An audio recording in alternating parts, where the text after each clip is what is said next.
Picture the summer of 1943. The rocky hills of Sicily echo with the distant thunder of invasion. From behind a ridge, a shape rolls into view, long-barreled, low, and deadly. Born from the desperate need to counter enemy armour, the Semovente de 1953 was conceived for the vast steppes of the East, yet it would make its stand on Italian soil. This is no ordinary tank, it's a weapon born of urgency and daring ingenuity. The Semovente de 1953, one of Italy's rarest creations of the Second World War. Only 30 ever rolled out of the factories, each hiding a secret, the heart of a powerful 90mm anti-aircraft gun, reimagined to hunt tanks. Why would Italy take such a gamble, mounting one of its most feared guns on the chassis of a medium tank? And why was it sent into the furnace of battle, where survival was far from guaranteed?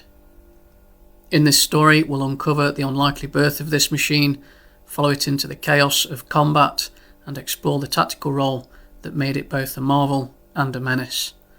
Because sometimes the rarest weapons strike with the greatest force.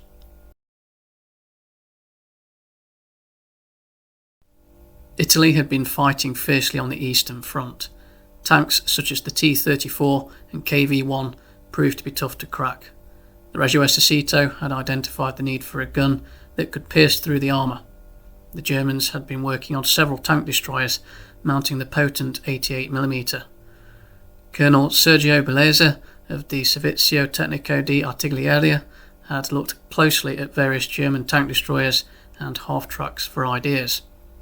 He recommended to the High Command that a vehicle could be built for the Italian army. Bellezza's initial idea was to build a half-track. The idea was supported by army officers. The German 8.8cm Flak 18, also known as the bunker flak, impressed many officers.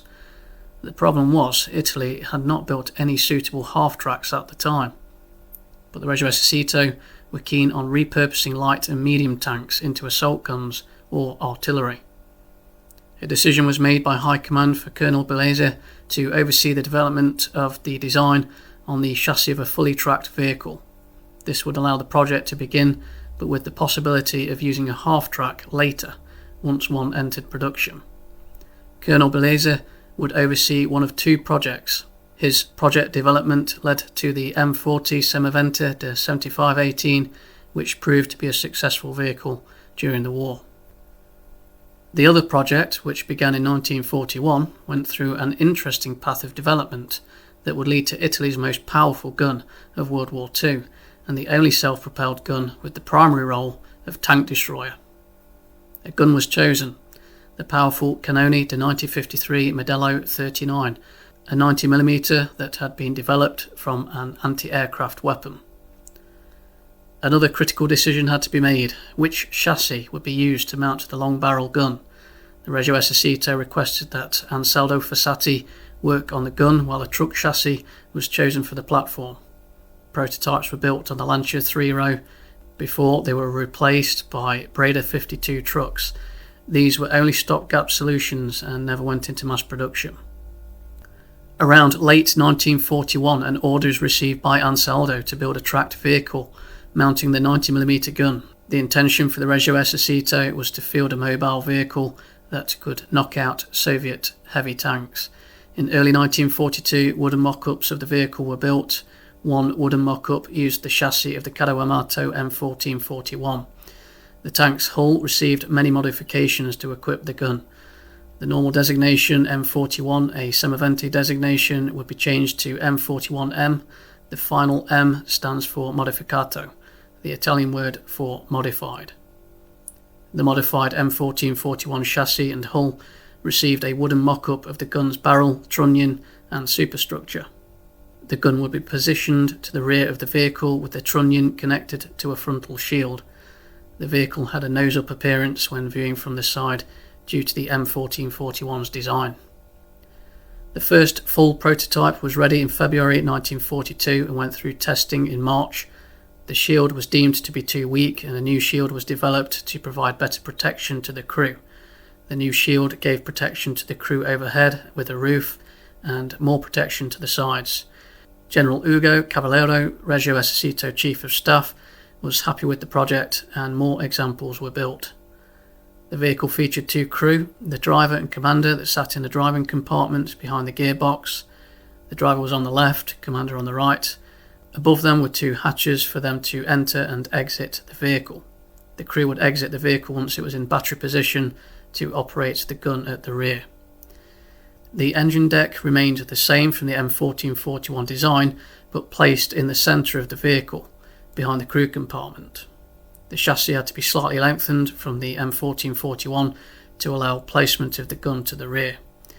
Ammunition rounds were stored to the rear under the gun's pedestal.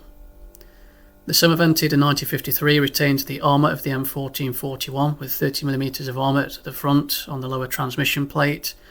The upper plate had 25mm. The front plate of the driver's compartment also had 30mm of armour. The engine roof and driver hatches only had 10mm of armour. The gun shield did not receive armour that was any thicker, it still only had 30mm of armour. The sides even less at 15mm, the roof too. Minimal protection for the crew. Armour was bolted to the internal frame as with most Italian vehicles of the time, allowing Ansaldo to construct the vehicle quicker and for ease of repair when replacing armour plates in the field. Within the gun shield, a radio was fitted. The radio was designed and produced by Magneti Marelli. A radio antenna was mounted on the left side, but did not feature a lowering system like on other later models of Italian tanks. Within the gun shield and fighting pedestal of the gun, the breech sat in the middle. On the left side sat the loader and radio operator, on the right side the gunner. Cranks were positioned in front of the crew members to elevate and traverse the gun. The engine was the same as on the M1441. This was the diesel Fiat Spar 15T Modello 1941 8-cylinder. The tank weighed around 15.7 tons and had a top speed of 35 km per hour. The outdated leaf spring suspension was retained from the M1441's design, which meant that the vehicle could rarely reach top speed. The suspension was modified with the rear bogies positioned a little further back to accommodate the lengthened chassis.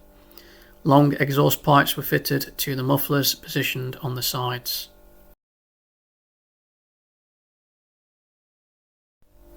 The Semovente de 1953 had a gun that was developed from the Cannoni de 1950, an anti-aircraft gun used by the Regia Marina on naval battleships. The anti-aircraft gun began development in 1938 and would be ready for service by 1939. During the project, Ansaldo decided to develop a cannon for anti-tank purpose, a further development from the 1950. The result, the Cannoni de 1953 Modello 39, with the first completed guns available in early 1940. In April 1940, the gun is tested and is successful. Ansaldo decided to mass produce the weapon. Originally to be developed for static emplacements and towed field guns, some were produced to go on the earlier gun truck variants built by Ansaldo, such as the Lancia 3-row and the Breda 52. The Cannoni de 1953 would be chosen for the new tank destroyer vehicle requested by the Reggio Esercito. The gun would be used primarily as an anti-tank weapon, but based on experience with the Flak 18 8.8cm, could be used as artillery for indirect fire. The Cannoni de 1953 fired APC-BC shells for anti-tank and HE shells. The APC-BC shell could penetrate just over 140mm of armour at 500 metres and just over 120mm of armour at 1000 metres. The gun could also fire the heat shell, the Effetto Pronto shell, which would have boosted the armour piercing capability. For indirect fire in the artillery role, the range was up to 17 kilometres. Muzzle velocity was around 850 metres per second, firing HE, when firing anti-tank rounds around 750 to 775 metres per second. The velocity of these rounds would be considered good for the time. A huge downside was that the vehicle could only carry 8 rounds of ammunition. 2 small compartments under the gun pedestal stowed the ammunition. A modified L640 tank was used as an ammunition carrier for the Semovente di 1953. The Carri Armati L640 Trasporto Munizioni carried 26 rounds and towed a trailer that stored another 40 rounds. Officini Verbetti supplied the trailers. An additional 2 crew members operated this vehicle and would be part of the whole crew for the Semovente. The Semovente di 1953 was a specialised Italian tank destroyer designed to bring a powerful 90mm gun to bear against enemy armour during World War II. The only SPG in Italian service during the war that had the primary role as tank destroyer and the secondary role of artillery. While formidable in firepower, it was limited by light armour, a small ammunition capacity and relatively low mobility. To fully appreciate its combat performance, it is helpful to compare it with a contemporary tank destroyer that faced similar battlefield challenges and filled a comparable tactical role. I was tempted to compare the vehicle with the Flak 18, but I decided on another vehicle that had a similar role and capability, the German Nashorn. This tank destroyer is an excellent choice for this comparison. Like the Semovente, the Nashorn relied on a potent high-velocity gun, in its case the famous 8.8cm Pak 43-1L71, to destroy enemy tanks at long range. Both vehicles were built on modified tank chassis and sacrificed heavy armour to prioritise firepower and operational mobility. However, the Nashorn generally had better speed, a larger ammunition supply and a longer operational range, which made it more adaptable across different battle conditions. This comparison highlights key differences and similarities that provide valuable insights into how the Semovente di 1953 performed in context. The Nashorn's strengths in mobility and sustained combat readiness made it a relevant benchmark, while the overall design philosophy shared by both vehicles underlines the evolving tank destroyer concept during the war. In combat, the Semovente di 1953 and the Nashorn tank destroyer would likely exhibit notable differences in performance due to their design and operational characteristics, despite sharing the core role of long-range tank destruction. The Semovente's key strength lay in its powerful 90mm gun, derived from an anti-aircraft cannon, which could effectively penetrate all Allied armour at typical engagement distances. Its relatively large calibre gave it a strong punch capable of disabling heavily armoured vehicles. However, the Semovente's light armour and limited ammunition capacity significantly constrained its survivability and endurance in sustained engagements.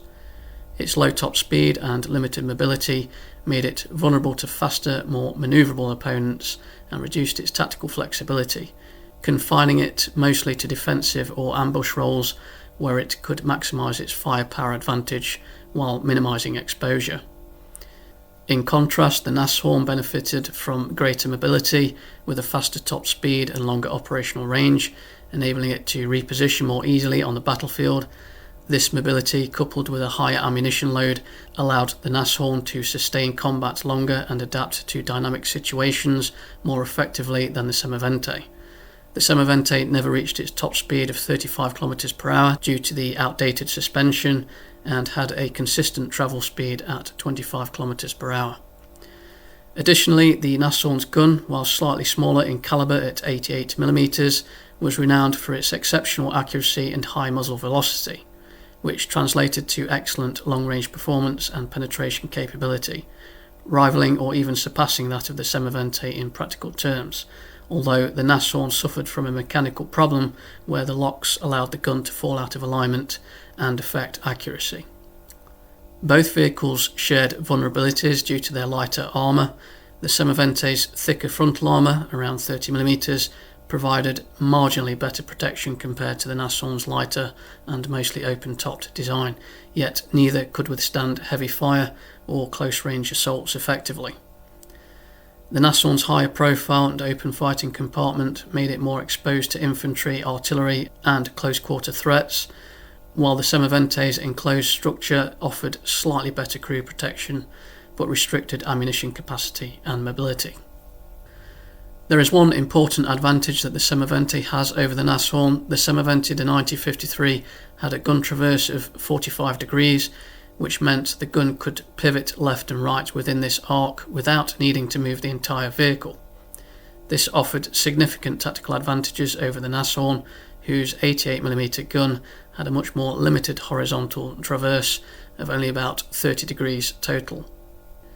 The advantage of the Semovente's wider traverse was greater flexibility and quicker targeting ability against enemy threats without repositioning the entire vehicle. This allowed the Semovente crew to engage targets over a wider area faster and with more ease, especially in close or fluctuating combat situations. The wider traverse helps with quicker response to ambushes or flanking threats and reduces the need to expose the vehicle by turning it to aim. In contrast, the Nashorn's limited gun traverse meant the entire vehicle had to be turned on its chassis more frequently to aim at targets outside the narrow horizontal arc of the gun. This was less efficient in dynamic combat and came with the downside that repositioning the whole vehicle took more time and exposed it during the manoeuvre. Both of the vehicle's guns had poor gun depression, which could also affect positioning and performance in close-range engagements. One of the limitations for Italian crews of the 9053 is they were rarely supplied with anti-tank rounds, limiting its capability as a tank destroyer. The open structure and fighting compartments of both vehicles meant that crew were open to the elements and spray from grenades and artillery and gases or fumes. They could be vulnerable to small arms fire too. This was deemed acceptable because the vehicles were meant for longer range combat, but not ideal conditions for the crews. The Semovente de 9053 excelled as a powerful shock tank destroyer, best utilised in prepared defensive positions or ambushes, leveraging firepower over mobility and armour. The Nashorn, meanwhile, was a more versatile platform with greater endurance and battlefield mobility, suitable for longer range engagements and more flexible operational roles. These differences underscore how tactical doctrines and production constraints shaped their combat effectiveness and employment during the war, but both vehicles would be complex for the crews to use effectively and may have been used in roles that they were not designed for.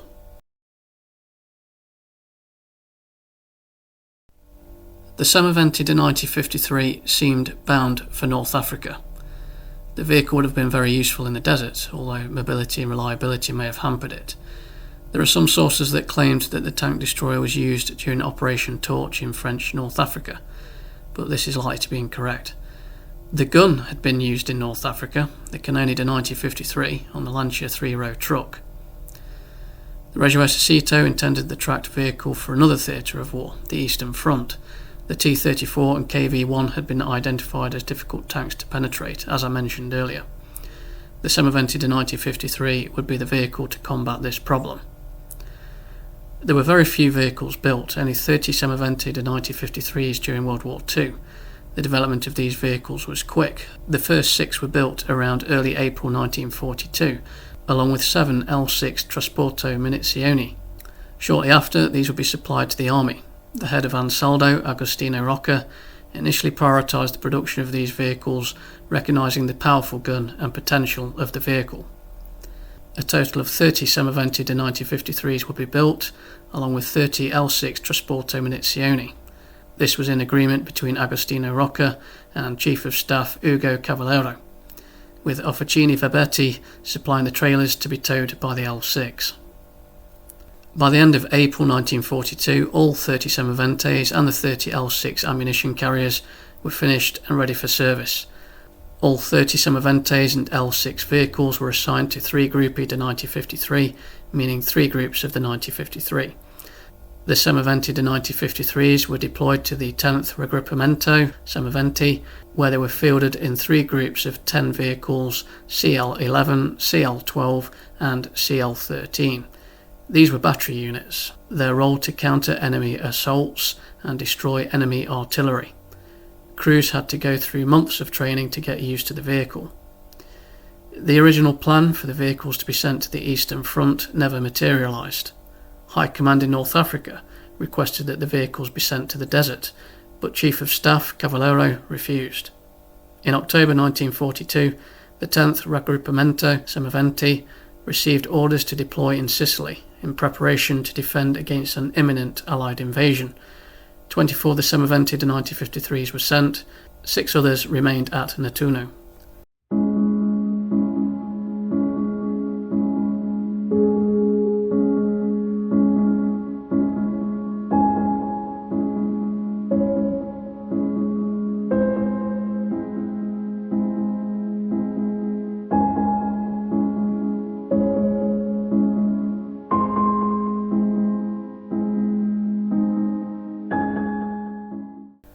They arrived in Sicily around mid-December 1942 under the command of Colonel Ugo Bedogni.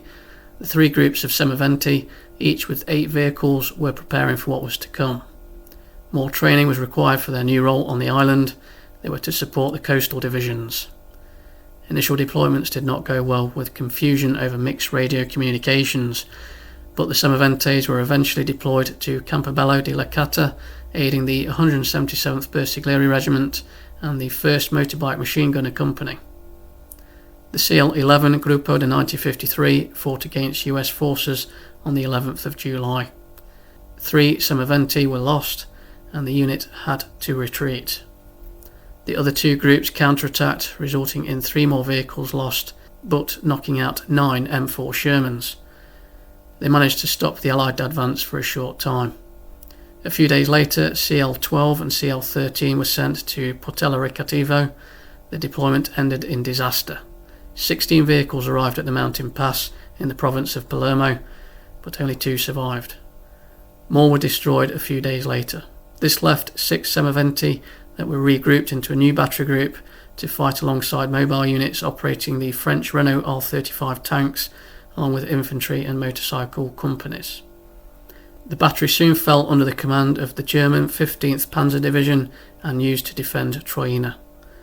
After the destruction of the city, the Germans and Italians retreated. None of the 1953s made it to mainland Calabria. 2 of the vehicles were destroyed, while the other 2 were abandoned.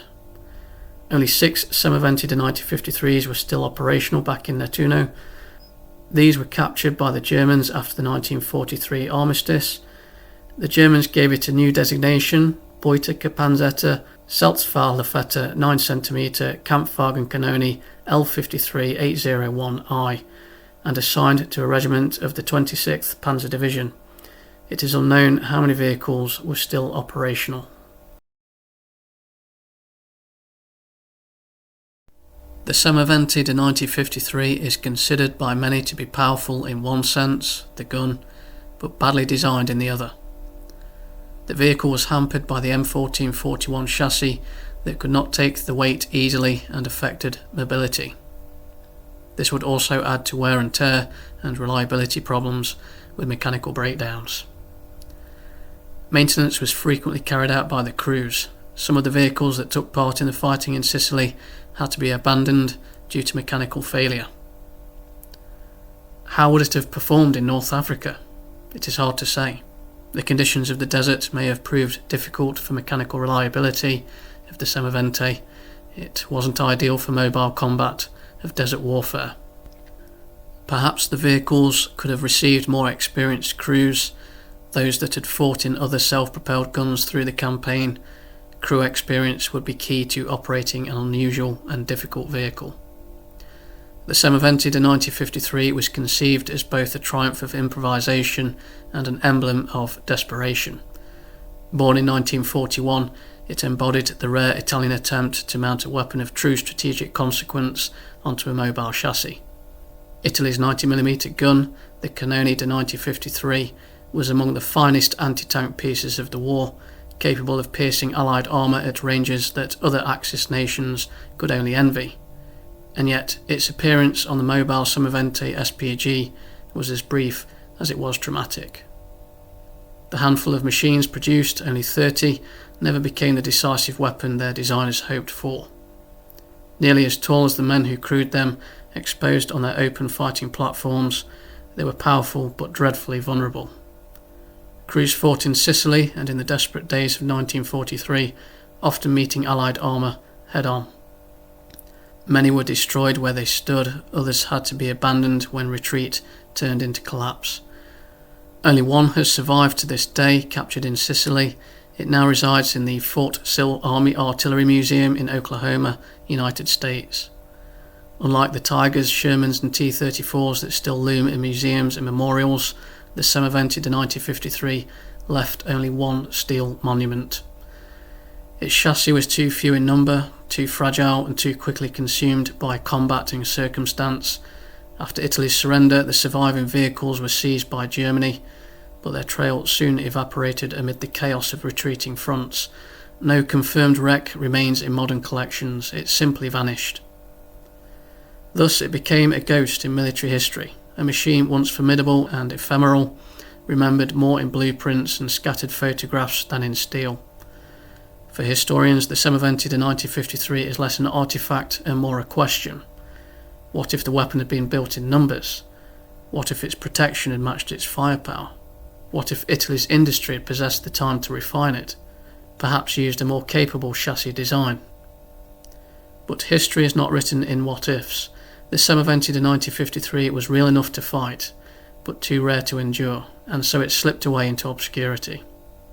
Today it lingers only in obscure footnotes, stories and accounts that have been written and recorded, although difficult to verify, and fading with time. In the end, the Semovente de 1953 stands as a paradox. A gun whose powers are undeniable, but whose legacy is unrenowned.